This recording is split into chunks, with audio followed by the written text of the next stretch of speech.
तो बेटा मैं ये कह रहा था कि आपके पास एक ग्लास, आज हम elevation depression in freezing point पढ़ेंगे, तीसरी कॉलिगेटिव प्रॉपर्टी हमारी।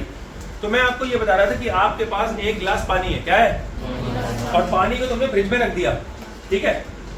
पानी जम गया, बर्फ बन गई, कितना टाइम लगा, मान लीजिए आपका कुछ मतलब टाइम छोड़ो, टेम्परेचर कितना हो गया, 2-3 डिग्री पे वो मान लो जम जाता है, ठीक है। ये जमना स्टार्ट कर देता है, ठीक है। समझ में आ गई मेरी बात। अब एक बच्चे ने पानी में शक्कर मिला दी या नमक मिला दिया, शरबत बना दिया उसका। अब उस शरबत को फ्रीजर में रखा, तो अब वो कब जमेगा? मैं जानना चाहता हूं कि वो 0 से पहले जम जाएगा क्योंकि वो गाढ़ा हो रहा है, या फिर 0 से भी और कम टेम्परेचर करना पड़ेगा तब जमेगा? बताओ भाई, बताओ सोच समझ के। 0 से कम करना पड़ेगा, क्यों? जब चाशनी डालोगे, चाशनी वैसी जमी हुई है, रखो फ्रिज में, खत्म। तो भी हम रट के आए हैं, तो रीजन बताओ ना फिर। बेटा मैं ऐसे ही मार दूं, बहुत देर तक पीटे जाओगे।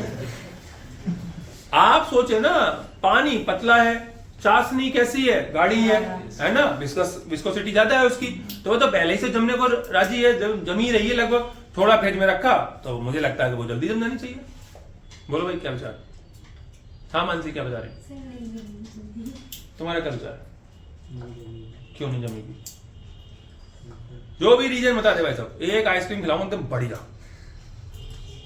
ऑरेंज वाली, 5 की नहीं आती, 10 की आती है। तुम वो वाली खा रहे हो, हाँ 100 रुपये वाली, सही कह रहा है।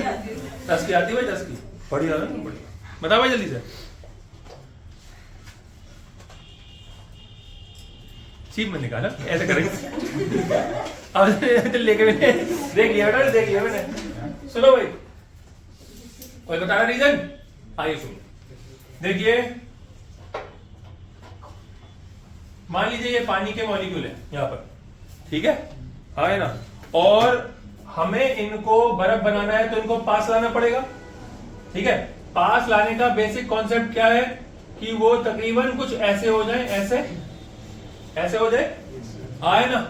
आप ध्यान समझना, ये एक केस है और ये दूसरा केस है, ये आइस वाला केस है, ठीक है, ये वाटर है और ये भरा हुआ है पानी, ये शुगर सॉल्यूशन है, शुगर सॉल्यूशन। इसमें क्या है, पानी यहां यहां यहां है और इसमें चीनी के पार्टिकल पड़े हैं। किसके पड़े हैं? चीनी के। अब तुम बताओ किस पानी के मॉलिक्यूल को मैं दबा के जल्दी से आइस कर सकता हूं? ऊपर वाले, क्योंकि मैं इसको अगर ठंडा कर भी दूं और ये पास आ भी जाए तो भी इसकी कंडीशन क्या बनेगी कि ये चीनी का पार्टिकल है और यहां पर ये इतना पास आने के बाद रुक जाएगा, आसानी से अब पास में नहीं आएगा क्योंकि बीच में कोई खड़ा है। बात समझ आई ना? हाँ है ना। और यहाँ पर खाली जगह है तो भाई हम दबा के चले गए, वो दबता चला गया, तो जल्दी से उसने वो पोजीशन ऑक्यूपाई कर ली जो सॉलिड के फॉर्म में होनी चाहिए। क्या आप मेरी बात समझ पा रहे हो? तो इसका मतलब क्या है कि जितनी चीनी मिलाता जाऊंगा टेम्परेचर उतना ही और ज्यादा कम करना पड़ेगा जमाने के लिए, तो पानी जल्दी जमेगा और शरबत देर में जमेगा। बोलो बात क्लियर हो गई? ये बात मैंने पानी और शक्कर के कॉन्ट्रास्ट में कही है। नमक डालने से एक अलग मसला खड़ा होता है तो उसकी बात नहीं कर रहा हूं, पानी और चीनी की बात चल रही है यहाँ पर, ठीक है। नमक के कुछ अलग बात है, उसको वही बात में डिस्कस करेंगे। ये बात क्लियर हो गई?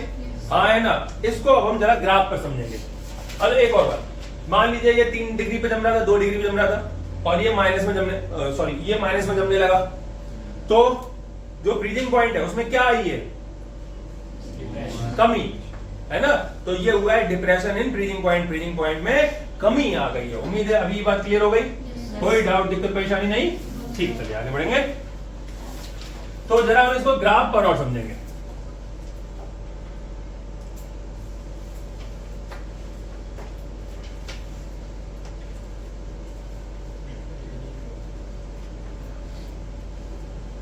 देखो ये नहीं, पहले मैं एक ही बनाता हूं। आप मुझे बताएं, अगर ये, ध्यान से बेटा, अगर ये सॉल्वेंट का फ्रीजिंग पॉइंट शो कर रहा है, किसका? सॉल्वेंट का, ठीक है, ये लिखा सॉल्वेंट का, तो फिर सॉल्यूशन का इधर बनेगा, छोड़ो, ए वाली साइड पे, बी वाली साइड पर, एक ही साइड पर। क्यों? क्योंकि हमें कम करना है। अब देखो इसका ये मान लो वेपर प्रेशर है और ये टेम्परेचर का प्लॉट है, तो इतने टेम्परेचर पर ये जम रहा था। कौन जम रहा था? तो ये जम रहा था मतलब फ्रीजिंग हो गया इसका। और सॉल्वेंट क्या होता है? नॉट लगेगा कि नहीं लगेगा? लगेगा। सॉल्वेंट होता है प्योर, और प्योर वाले सभी केसों में लगता है नॉट, तो यहां लगा दिया नॉट। बोलो क्लियर? कोई डाउट दिक्कत परेशानी नहीं होनी चाहिए। क्लियर है ना? चलिए अब आगे देखेंगे। इसको थोड़ा सा आगे बढ़ाता हूं, यहां लिख देता हूं।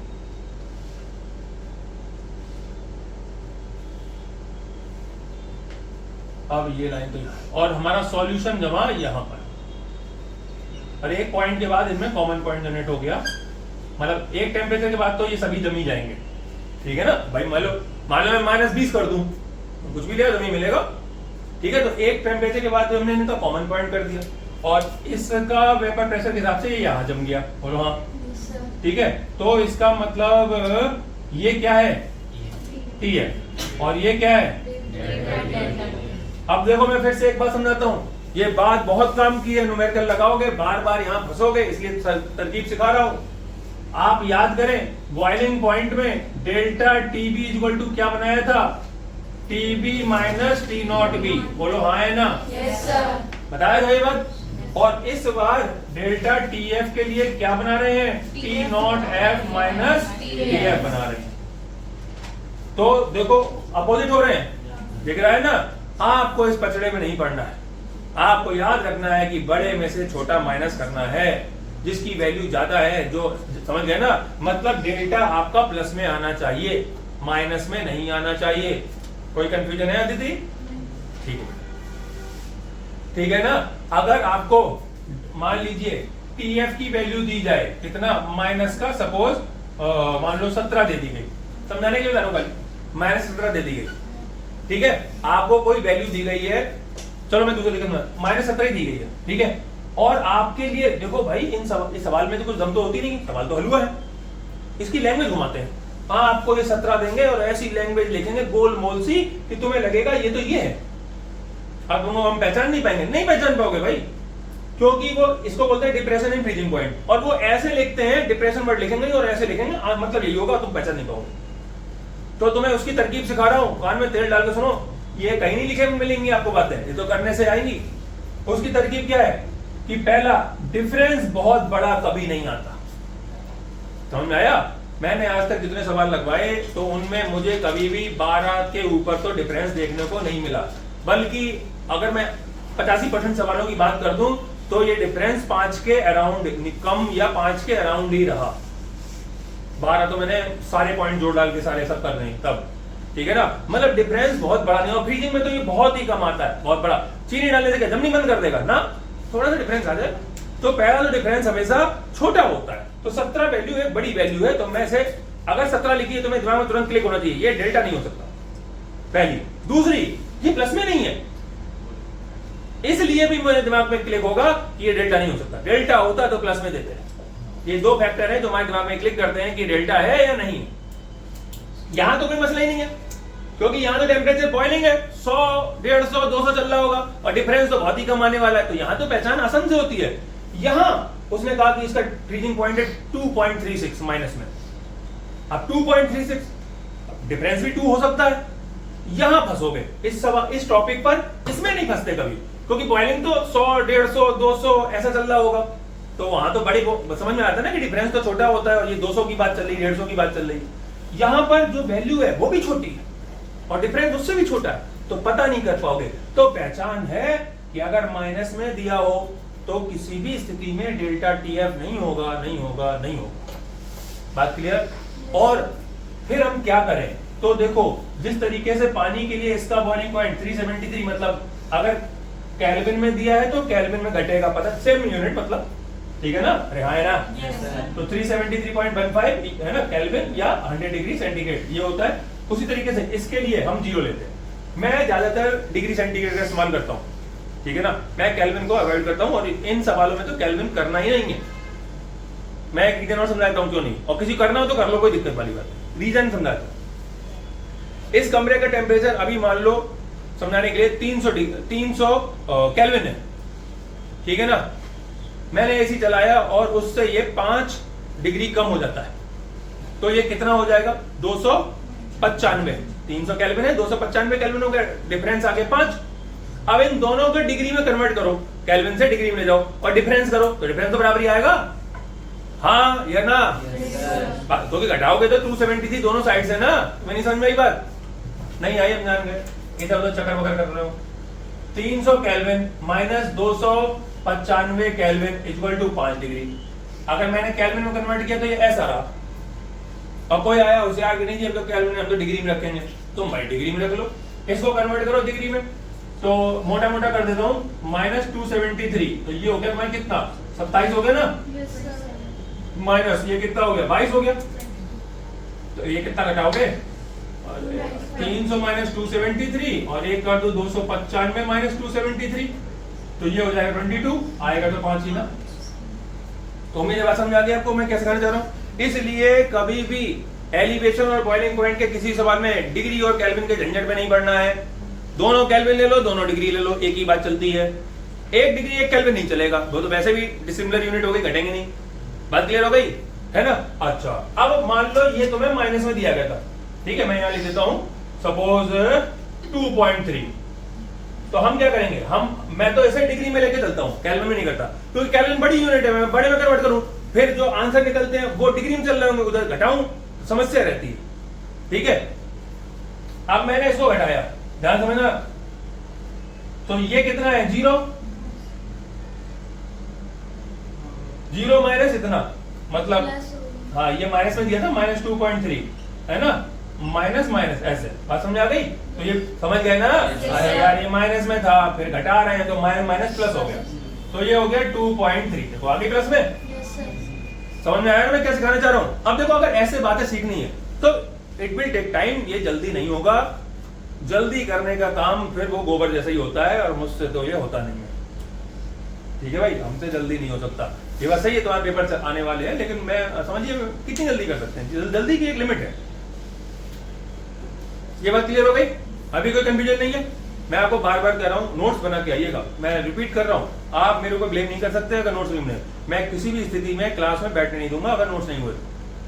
मैं इसके लिखवा रहा हूँ, सबके नहीं लिखेंगे, क्योंकि इसमें न्यूमेरिकल करवाना है तो मैं आपकी गलती ढूंढनी होती है। ऑर्गेनिक में ऐसा कोई मसला नहीं है, न्यूमेरिकल करेंगे जब पूरे चैप्टर खत्म हो जाएंगे तब क्वेश्चन करेंगे। नोट्स सबके कंप्लीट होने चाहिए। अगली क्लास में आज चेक करूंगा, 2-2 डंडे मारूंगा, और अगली क्लास में चेक करूंगा और 10-20 डंडे ठोंक दूंगा तुमने। ठीक है भाई? वैसे आज तक मारा नहीं मैंने कभी, लेकिन तुम लोग काम ही ऐसे कर रहे हो।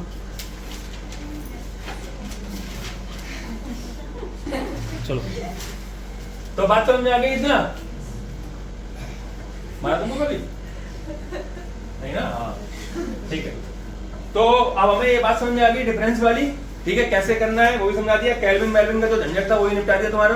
ठीक है, ठीक है, ना केल्विन ना डिग्री का अंतर पढ़ना नहीं, क्योंकि डिफरेंस दिया। ठीक है, समझ गए ना? एक यूनिट सोच लो मन में और फिर उसी को पकड़ लो और उसी को लेके चलो। अगर आपको कहीं कंफ्यूजन लग रहा है, अगर मान लो किसी सवाल में कंफ्यूजन लगने लगे, एक और बात बताता हूँ, किसी सवाल में ये लगे यार पता नहीं क्या लूं, डिग्री लूं केल्विन लूं, हमेशा केल्विन लो, सेफ साइड केल्विन रहती है। क्योंकि डिग्री की ये संभावना है कि हो सकता है कहीं कहीं डिग्री इस्तेमाल नहीं, जैसे पाई इक्वल टू सीआरटी में डिग्री नहीं लगेगी, वहां पे डिग्री में, वहां पे केल्विन में यूनिट लगेगी।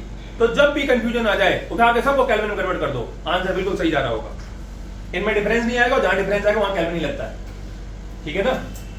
तो अब देखिए, अब हमें ये मालूम है कि जितनी ही मैं चीनी डालूंगा उतना ही बड़ा ये गैप खड़ा हो जाएगा, हाँ है ना? अगर मैं चीनी का एक ही दाना डालना हूं तो इससे कितना बड़ा गैप आ जाएगा? कुछ नहीं आएगा, जम जाएगा तुरंत।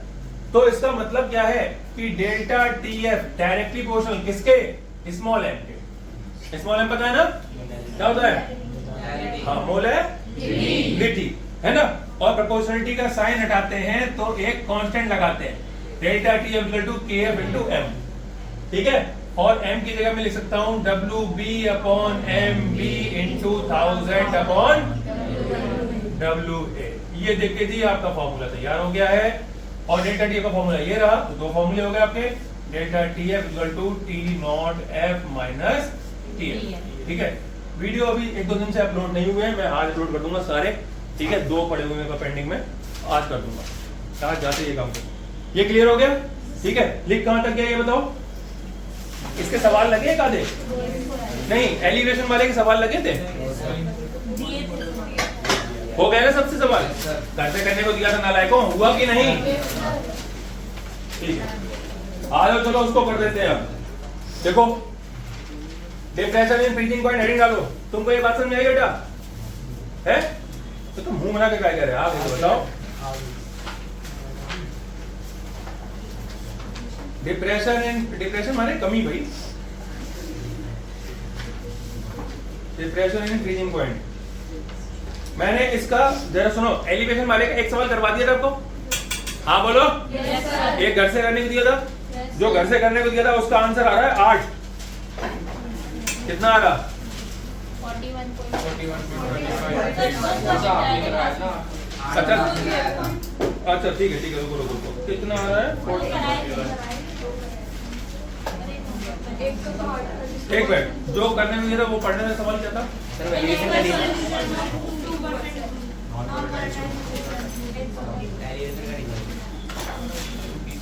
किसका दिया था? अच्छा रिलेटिव लोअरिंग का दिया होगा। हाँ रिलेटिव लोअरिंग वो है ना, solution of containing 30 gram of non volatile solute. अरे तो पूछ रहा हूँ, बताओ सवाल किसका था? रिलेटिव लोअरिंग का। ठीक है, रिलेटिव लोअरिंग के टोटल सवाल कितने हो गए? पहला क्वेश्चन चेक करना, vapour pressure of the water is 12.3 kilo pascal. हो गया? ठीक है। What is the mass of the non volatile solute? हो गया? 114 ग्राम वाला ऑफ ये मैंने कल रिपोर्ट भी किया था। ठीक है, a aqua solution of the 2% non volatile solute exerts a pressure of 1.004। हो गया? ठीक है। अच्छा ये रह रहा है। देखो मैं आपको बताऊं, इसमें जो सवाल है वो छठे हुए सवाल है। मतलब हर सवाल कम से कम 4 या 4 से ज्यादा बार कम से कम आया है। रिपीटेड सवाल ही मैंने सिलेक्ट किए हैं और कुछ नहीं किया। तो ये क्वेश्चन आप लिख लो, भले ही रह रहा हो। हेड ना लगती क्या है? हाँ ये होमवर्क में डाल दूंगा, ठीक है ना? होमवर्क में डाल देंगे, मिक्स कर देंगे। ठीक है, चलो फिर ठीक है। तो ये हेडिंग तो कटेगी, काट दो उसको, बनेगा नहीं। लास्ट कहां तक लिख रखा था ये बताओ?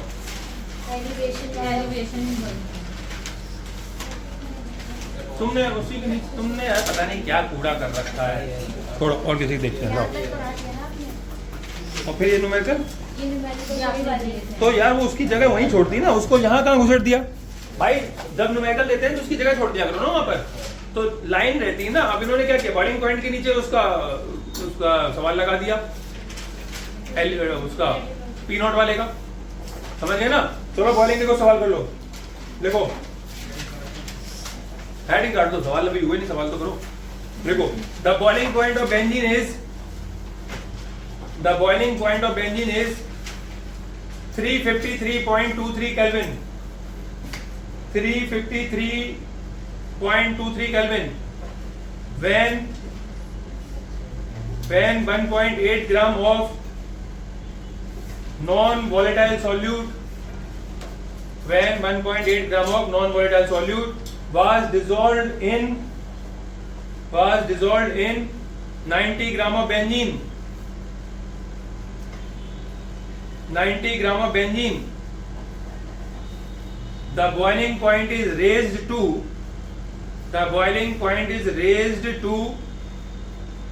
CO2 354.11 Kelvin. 354.11 Kelvin. ठीक है? Calculate the molar mass of solute.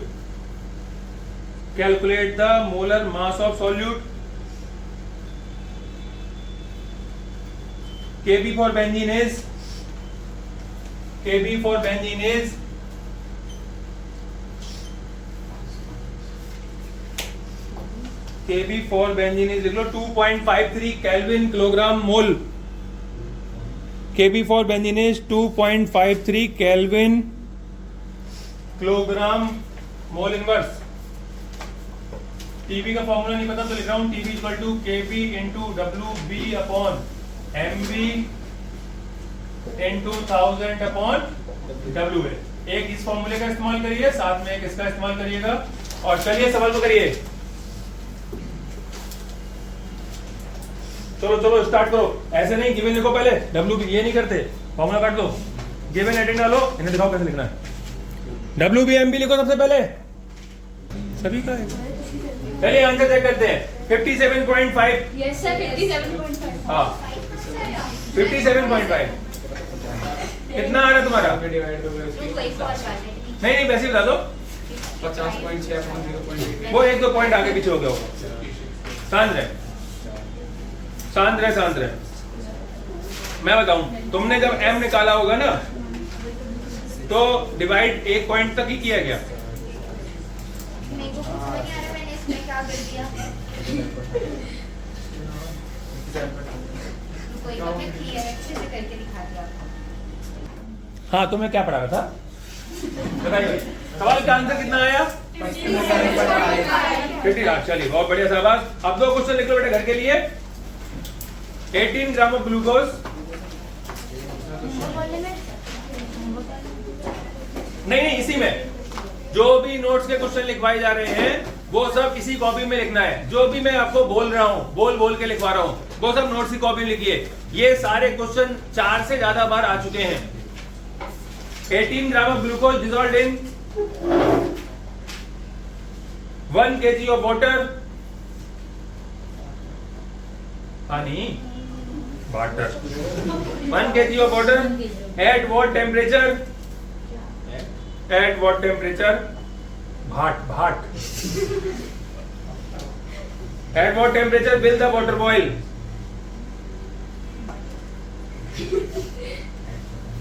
अभी पीटेंगे तो सारा पार्ट खत्म हो जाएगा। At what temperature will the water boil? लिख लिया? Kb equal to 0.52. Kb equal to 0.52. Boiling point of water बताइए, लिख लो फिर भी 373.15 केल्विन। 373.15 केल्विन लिख लिया? चलो अगला क्वेश्चन। On dissolving, अगला क्वेश्चन। नेक्स्ट क्वेश्चन हाँ लास्ट कैसे हो सकता है बेटा? एक क्वेश्चन खत्म होने के बाद कैसा क्वेश्चन आएगा? अगले ही आएगा ना, उसके आगे नहीं। On dissolving 3.2 gram sulphur, on dissolving 3.2 gram sulphur in 40 gram benzene, boiling point of solution was higher than that of benzene by 0.81 Kelvin, 0.81 Kelvin, ठीक है? Kb is equal to 2.53. What is the molecular formula of sulfur? What is the molecular formula of sulfur? और तुम बेटा कृतिका को बता देना, ये नहीं होना चाहिए हमें पता नहीं है, ठीक है? मैसेज जरूर कर देना। What is the molecular formula of sulfur? अब देखिए आप कहोगे ये कैसे, ये क्या बवाल कर दिया? सुनो भाई, ऊपर देखे, उसने पूछा molecular formula of sulphur, sulphur का मॉलिक्यूलर फॉर्मूला, ठीक है? तो ये कैसे निकलेगा? आप m निकाल दीजिए, सॉरी m नहीं mb, मॉलिक्यूलर मास निकालिए सल्फर का, mb निकालिए, ठीक है ना? मान लीजिए कोई वैल्यू आती है, जैसे समझाने के लिए बता रहा हूं खाली ये, जैसे मान लो ये आ गया 96 आ गया समझाने के लिए, ठीक है? सल्फर के एक एटम का वजन कितना होता है? 32 और टोटल वजन 96 आ रहा है, तो फॉर्मूला क्या बनेगा? S3 बनेगा। आई बात समझ में? भाई 3 मिल गई तो 96 तक पहुंची गाड़ी। मान लो यहां पर लिखा होता कितना? 64 नहीं, कुछ और लिख लो, 256 लिखा है, ठीक है ना? तो इसका मतलब क्या है? 256/32 भाग लगा लो भाई, 8 बार चला जाएगा, तो S8 इसका फॉर्मूला बन जाएगा। बात समझ में आ गई ना? तो अब ये कहां से मिलेगा? ये भाई आपको पता है कहां से मिलेगा, यहां से मिलेगा, ठीक है? WBMB WA निकालना सिखाइए, KB दिया ही है, ये वाला ये तो घटा के निकलेगा या सीधा दिया होगा? सीधा दिया है 3.2 हाँ वो दिया गया है। देखो क्या लिखा हुआ है? Boiling point of the solution was higher than that of the benzene is by 0.81 kelvin, मतलब उससे इतना बड़ा है, मतलब ये क्या है? डिफरेंस है। समझ में आया? देखो वो लिख सकते थे एलिवेटेड बाय या elevation the boiling point is इतना, ऐसे नहीं लिखा, ऐसे घुमा के एकदम रसगुल्ला बना के दे रहे हैं, जलेबी। ठीक है, उसका तो गोल ही होता है।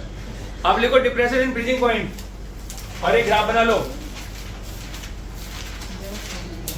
Depression in freezing point graph बनाओ जल्दी से। हाँ मत करो भाई,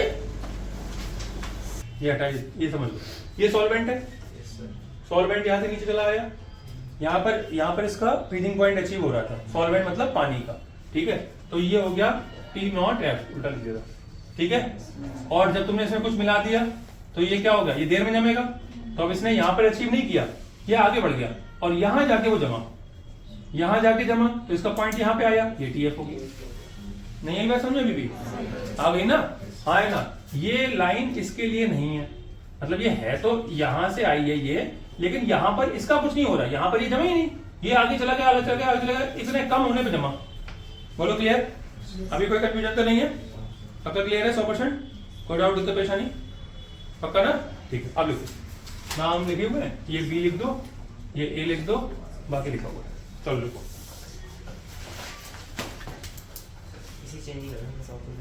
और क्या चेंज ही करना है, और कुछ नहीं। ये पॉइंट अपने देख लो, पॉइंट देख लो तुम्हारे ऊपर हो जाएगा तुम्हारा क्या, सॉल्वेंट, नीचे सॉल्यूशन, सॉल्वेंट वहां पर, हाँ बाकी सही है। वो लिखते समय बीच में लिखा था, फिर उन्होंने पूछा था, मैंने ऊपर लिख दिया। आपको तो पता है ना भाई कि सॉल्वेंट तो जल्दी जम जाएगा, जल्दी मतलब ज्यादा टेम्परेचर पर, और सॉल्यूशन देर में जमेगा, देर में मतलब 0 तरफ बढ़ गया। क्लियर है? सॉल्यूशन कब जमा, देखो सॉल्यूशन का पॉइंट कहाँ है, यहाँ चला है, यहाँ चला है, यहाँ जमा, इस जगह या इस जगह आ रहा है, यहाँ पे जम रहा है, इस जगह जम रहा है, इस जगह जम रहा, ये 0 है, मान लो ये पॉइंट 0 है, तो ये 1 2 ये 3 4, तो 4 पे जम रहा सॉल्वेंट, चीनी मिलाई तो क्या हो गया, चीनी मिलाई तो क्या हो गया, 2 पे जम गया। देखो भाई जिनको कंफ्यूजन हो, मैं समझा रहा हूं, जब आप पानी में शक्कर मिला देंगे तो वो जमने में दिक्कत खड़ी कर रहा है, जमने नहीं दे रहा, तो जमने नहीं दे रहा तो 4 पे जम रहा था, अब जमने नहीं दे रहा तो क्या 6 पे जम जाएगा, 6 पे तो और पिघल ही रहेगा, तो कब जमेगा, और 2 1 0 माइनस में जाके जमेगा, मतलब और मेहनत करनी पड़ेगी। तो देखो सॉल्यूशन कहां जम रहा है, आगे बढ़ के जम रहा है। नहीं बात क्लियर? लिखा सही था, बस ये दोनों नाम ऊपर नीचे लिख गए, ठीक है, बाकी सब कुछ सही। क्लियर है ना? लिखो, तो in the graph the curve CD gives the vapor pressure of pure solvent and the curve BE corresponds to the vapor pressure of solution, correspond to the vapor pressure of solution.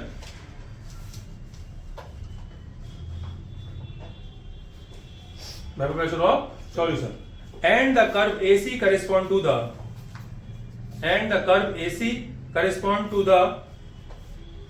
vapor pressure of solid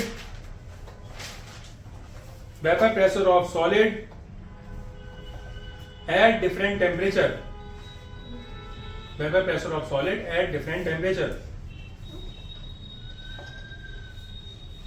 ठीक है? The freezing point of the pure solvent is the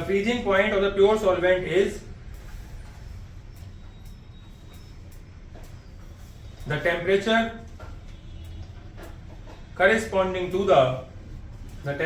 corresponding to the point C,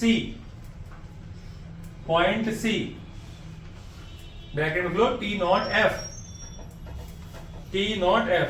ठीक है, and that of the solution is the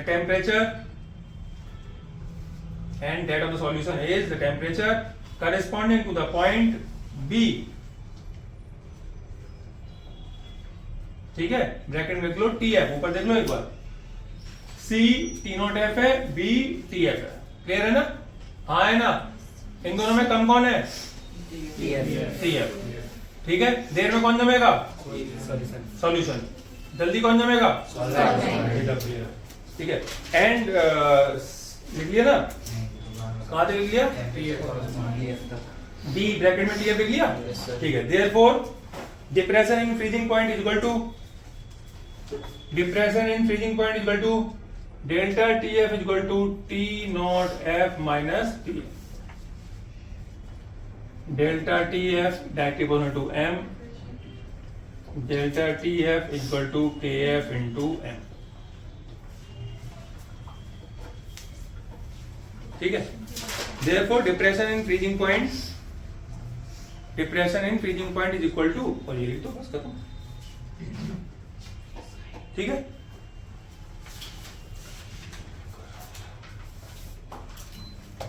ठीक है, लिख लिया। के F equal to लिखो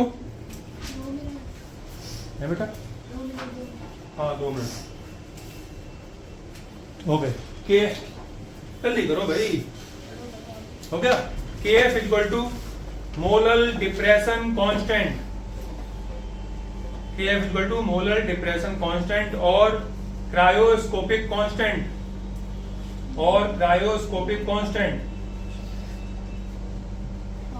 क्रायोस्कोपिक कांस्टेंट। कल मैंने आपको समझाया था लास्ट क्लास में कि इसके बहुत सारे नाम होते हैं।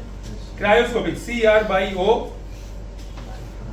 CRY नहीं जानते, CRYOSCOPIC, क्रायोस्कोपिक कांस्टेंट। ठीक है, आप कांस्टेंट को डिफाइन करने का तरीका बता ही चुका हूं। If m equal to 1, if m equal to 1 तो क्या हो जाएगा, दोनों आपस में बराबर हो जाएंगे। ठीक है, तो लिख लो if m equal to 1, if m equal to 1, delta tf equal to kf, delta tf equal to kf। लिख लिया, नीचे kf की डेफिनेशन लिखो, kf equal to, kf heading सा बना दो, है ना, उसमें लिख लो kf is defined as the, kf is defined as the depression in the freezing point, depression in the freezing point for 1 molar solution, depression in the freezing point for 1 molar solution, molal है। ठीक है, ये बेटा खत्म हो गया। कोई समस्या इसमें है ना? ठीक है, अब अगले हेडिंग लो, anti freezing solution, anti freezing solution अभी आएगी, इसके बाद ही। टाइम देखो कितना हो गया, मैं आपको समझा देता हूँ। एंटी फ्रीजिंग सॉल्यूशन कल करेंगे, ठीक है। अब देखो आज सोचा था 2 हो जाएंगे, नहीं हो पाए ना, टाइम लगता है भाई, न्यूमेरिकल करवाओ इसमें करवाओ तो टाइम लगता है। ओके है बिल्कुल।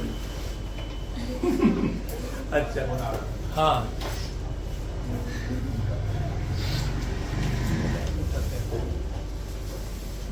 तो अभी पहले मेरी बात सुनो। तो एंटी फ्रीजिंग सॉल्यूशन क्या होते हैं, ठीक है। ऐसा होता है कि जैसे मान लो तुम कहाँ जाना चाहते हो घूमने, जगह बताओ जहां तुम घूमने जाना चाहते हो, ऐसी जगह बताओ जहां तुम घूमने जाना चाहते हो, बताओ। हाँ सुनो, अरे सुन तो ले तो, पहले जानते बैंकॉक की। हाँ काम तो नहीं, बदबू मार रहा बोला पड़ेगा बेटा, चलेगा। कहाँ गए? केदारनाथ तो जाना। सुनो भाई, अब देखो मैं आपको बताता हूँ, मेरी बात समझे कि जैसे मान लीजिए आप किसी बहुत ठंडी जगह कार लेके चले जाते हैं, ठीक है। जैसे मान लो एक दिन गुंजन ने अपनी कार उठाई, ठीक है, और पेट्रोल भरवा लिया, डीजल की जगह डीजल भरवा लिया, और ये कार लेके चलेगी नॉर्थ पोल, सीधा नॉर्थ पोल पहुंचेगी, ठीक है भाई। आप सुनो, और जब ये गई तो इनकी कार जा रही थी साथ में, कोई समस्या नहीं थी, चल रही थी, बढ़िया चल रही थी। फिर इन्होंने वहां पे कार पहुंच गई, वहां खड़ी की कार, और उसके बाद अपना वो बनाया, एक क्या बोलते हैं उसे, वो बर्फ वाला, हाँ इग्लू बनाया, उसमें घुस गई अपना, वहां पर भैया जो भी मतलब हाँ जो भी एडवेंचर थे वो अपना किया, है ना। पानी में कूदी, मछली पकड़ी, मछली ने भालू ने पकड़ा, इन्होंने भालू को पकड़ा, जो कुछ था मामला अपना खेली कूदी। उसके बाद सुबह हुई, सो गई अपना वो इग्लू में, और सुबह हुई ये अपना कार लेके चली, तो इनकी कार स्टार्ट क्यों नहीं हुई? जम गई। सुनो ये बता रही गुड़िया, इसकी बात सुन लो। हाँ बता दो, नहीं उसके पेट्रोल में क्या हो गया था? जम गया था, पेट्रोल जम गया था, पेट्रोल सुनो, हाँ बिल्कुल सही बात है। सुनिए सुनिए, ऐसा है कि उसमें रेडिएटर होता है, जैसा आपने रेडिएटर देखा होगा, वो आपने कार तो तुमने देखी नहीं होगी, तो तुम्हें काम जनरेटर देखा है? हाँ, तो उसके आगे जहाँ पंखा लगा होता है ना, पंखे आगे जाली जाली सी होती है, जिसमें पानी डालते हैं कभी कभी, वो डालते हैं भैया। नहीं डालोगे तो जनरेटर में से आग सी निकलती है, ठीक है? तो उसमें पानी डालोगे तो वो रेडिएटर में पानी ऐसे धीमे धीमे जाता है, और वो वही काम करता है जो कूलर करता है। पीछे पंखा है और उधर पानी ऊपर से नीचे आ रहा है, तो इवेपोरेशन प्रोसेस से वो ठंडा करता है। नहीं तो इंजन अंदर से जो मैकेनिज्म लगा रखी है वो गर्म हो जाएगी जल के, और वो क्रैक कर जाएगी। तो वो है रेडिएटर। अब उसमें भरा होता है पानी। सेम काम बसों में होता है। अगर आप कभी बस आगे से खुली हुई देखो, इलेक्ट्रिक वाली नहीं, नॉर्मल डीजल वाली, है ना, तो ये आगे से कई बार वो उठा देते हैं ना, है ना, तो उसमें देखना, उसमें बड़ी सी रेडिएटर जाली लगी होगी, इतनी बड़ी सी, उसमें भी पानी पड़ता है। पहले वाले मॉडल में ना 3110 नंबर जो नंबर के मॉडल थे, इन सब में पड़ता था। अब आजकल तो नए नए आगे कूलेंट आ गया, ऑयल से कूल कर देते हैं, दूसरे तरीके हैं। तो जो पानी वाला था, अगर आप वो लेके जा रहे हैं तो पानी उन जाली में भरा हुआ है, पतले पतले पाइप होते हैं, है ना, उनमें भरा होता है। बिल्कुल वैसे होता है जैसे एसी के पीछे लगा होता है, ठीक है, बस वैसे पतले पतले होते हैं, ठीक है। और उनमें क्या होता है कि पानी जम जाएगा। फिर जब हवा, इंजन चलेगा तो उसे हवा चाहिए, और हवा तो आएगी नहीं क्योंकि वो तो जमा हुआ है, तो थोड़ी देर में ही हीट होकर वो बंद हो जाएगा। एक दो बार ऐसा होगा, फिर वो चलना ही बंद कर देगा। तो इसके लिए हम क्या करते हैं, हम उस पानी में एक सॉल्यूशन मिला देते हैं, इथाइलिन ग्लाइकोल, है ना, और वो क्या करता है कि वाटर के फ्रीजिंग पॉइंट को कम कर देता है। जो पानी 0 डिग्री पे जम रहा था, 0 पे जम जाता है, और उसने उसे घटा दिया, माइनस में कर दिया। अब वो माइनस में जम रहा, मान लो -20, ठीक है, और वहां का टेम्परेचर है -5 या, है ना, तो पानी नहीं जमेगा। अब अभी चलती चलेंगी नॉर्थ पोल में, ऐसी जगह पहुंच जाए टेम्परेचर -100, फिर जम जाएगी, फिर क्या ही कर सकते हैं। मतलब आपको एक बात बता रहा हूँ, एक रेंज है हमारे पास कि हम इससे क्या कर सकते हैं, फ्रीजिंग पॉइंट को ऐसे चेंज, ठीक है ना। आपने वो भी देखा होगा, ये जो, अरे वो आइसक्रीम लेके नहीं घूमते हैं ठेले पे, है ना, ठेले पे, वो इलेक्ट्रिसिटी वाला नहीं, है ना, ठेले पे भी या साइकिल के ऊपर भी वो आइसक्रीम बेचते हैं। लकड़ी के ठेले होते हैं, बीच में ऐसा गड्ढा सा बना होता है, उसमें कुल्फी रखते हैं, करेक्ट है ना। मुझे बस ये समझा दो कि वो कुल्फी जमती कैसे है। आइसक्रीम, वो इलेक्ट्रिसिटी है नहीं, नीचे कोई फ्रीजर लगा नहीं है, जम कैसे रही? आप एक एक करके देखो भाई, बर्फ से बर्फ नहीं जमती, ठीक है। बर्फ से दूध जो भरा है आपने कुल्फी के खांचों में, वो ठंडा तो हो सकता है, बर्फ उसको जमा नहीं सकती, क्योंकि बर्फ का टेम्परेचर था 0। और यहाँ पे मैंने भी हाल समझाया कि दूध में पहली बार दूध सॉल्वेंट, दूध एज अ सॉल्वेंट, उसमें बहुत सारे कंटेंट है, फिर तुमने उसमें शक्कर मिलाई, दूध से मिलाई, टेम्परेचर घटा रहे हो तुम। ये अब तुम क्या करना चाह रहे हो कि 0 डिग्री वाले केस से हम माइनस वाली चीज को, या 4 डिग्री वाले से हम कम वाले को जमा दें, संभव ही नहीं है। तो सॉल्ट में डालते हैं, करेक्ट, ये बात। वो क्या करते हैं, उनके पास, आपके पास फ्रीजर नहीं है, आपको बर्फ जमानी है, आप बर्फ लो, है ना, जमी जमाई ले आओ, और उसकी एक लेयर बनाओ, उसके ऊपर नमक डाल दो, फिर लेयर बनाओ, नमक डाल दो, फिर ऐसे कई मल्टीपल लेयर बना दो, और बीच में वो अपना वो डिब्बा रख देते हैं जिसमें खांचे भरे होते हैं, ठीक है, और उन्हीं में खांचे अपने घुसेड़ देते हैं। और ऐसा नहीं जैसे तुम खा गए, वो खांचे खाली हो गए तो वो दोबारा घर भरेगा, वही सॉल्यूशन रखा होता है उनका, वही बना हुआ लिक्विड, और उसमें भर देते हैं, और इससे मात्र 5 से 10 मिनट में कुल्फी जम जाती है। 5 से 10 मिनट, फ्रीजर से बहुत जल्दी। उसका रीजन क्या हुआ, सेम कॉन्सेप्ट। उन्होंने क्या किया, जो पानी या बर्फ 0 डिग्री के आसपास था, नमक के साथ सॉल्यूशन बनाया तो उसे माइनस में ले गए, और अब जब हम दूध डाल रहे हैं तो वो उसमें क्या हो रहा है, बहुत जल्दी जम रहा है। ये कॉन्सेप्ट बात समझे ना। तो ये इसका प्रैक्टिकल एप्लीकेशन है, ये समझाया था। तुम खाले कट्टे पे ले गए।